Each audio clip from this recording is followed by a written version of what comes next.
Do you have old wool sweaters with holes or stains? We do. So we make dog toys. This one I tied a knot in 4 strings and then a bigger knot to secure them all together. Putting it in the middle, you weave it over and over and over and thread it through.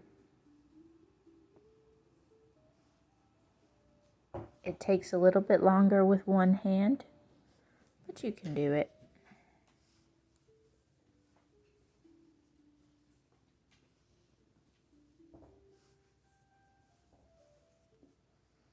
Slowly tightening.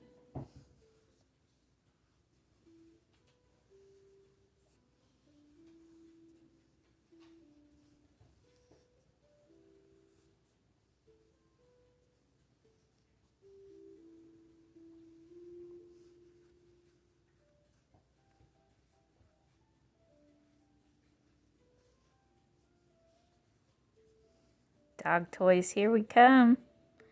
You just keep doing that over and over. You'll get a pattern like this. Tie a knot however you want at the end. I like adding extra knots because, well, you know why. Also, if you have smaller pieces, there are other ways to play with them.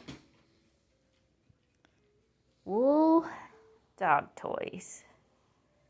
Here's a few tiny pieces where I did normal little braids.